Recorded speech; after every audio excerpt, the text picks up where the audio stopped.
17వ అధ్యాయము. అంగీరసుడు ధనలోభునకు చేసిన తత్వోపదేశము. ఓ ముని శ్రేష్ఠులారా, ఓ ధనలోభి, నీకు కలిగిన సంశయంబులకు సమాధానము చెప్పుచున్నాను, వినుము. కర్మ వలన ఆత్మకు దేహధారణము సంభవించుచున్నది. కావున శరీరోత్పత్తికి కర్మ కారణమగుచున్నది. శరీర ధారణము వలననే ఆత్మ కర్మను చేయును. కనుక కర్మ చేయుటకు శరీరమే కారణమగుచున్నది. స్థూల సూక్ష్మ శరీర సంబంధము వలన ఆత్మకు కర్మ సంబంధము కలుగునని తొల్లి పరమేశ్వరుడు పార్వతీదేవికి వివరించెను. దానిని మీకు నేను వివరించుచున్నాను. ఆత్మ అనగా ఈ శరీరమున నహంకారముగా ఆవరించి వ్యవహరించుచున్నది అని అంగీరసుడు చెప్పగా, ఓ మునీంద్ర, నేనింతవరకు ఈ దేహమే ఆత్మయని భావించుచుంటిని కనుక ఇంకను వివరముగా చెప్పబడిన వాక్యార్థ జ్ఞానమునకు పాదార్థ జ్ఞానము కారణమగుచుండును. కాన అహం బ్రహ్మయను వాక్యార్థమును గురించి నాకు తెలియజేయండి అని ధనలోభుడు కోరెను.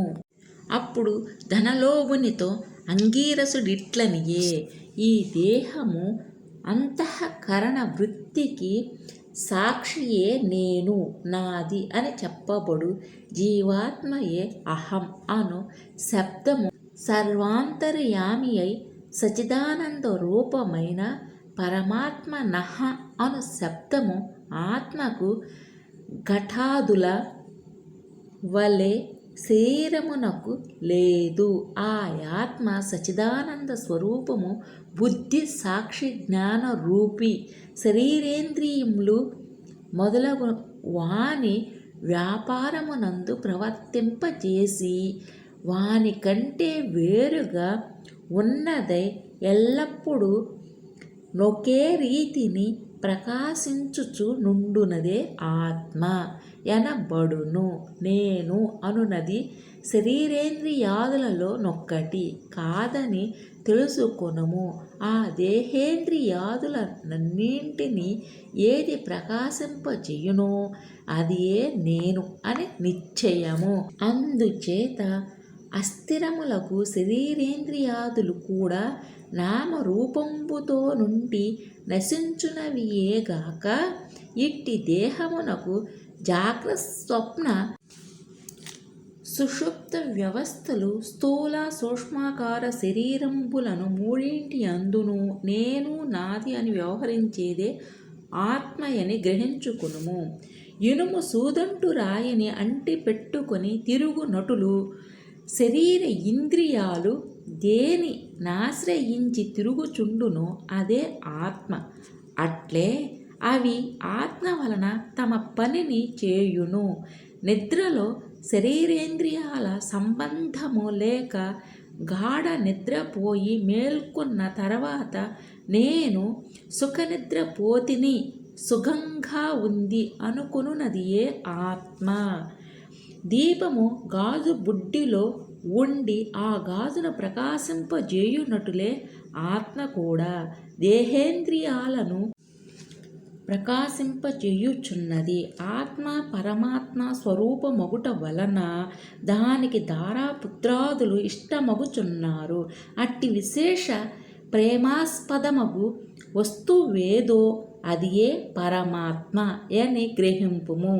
తత్వమసి మొదలైన వాక్యములందలి త్వం అను పదమునకు కించిత్ జ్ఞాత్యాది సశిష్టమందు జీవాత్మయని అర్థం.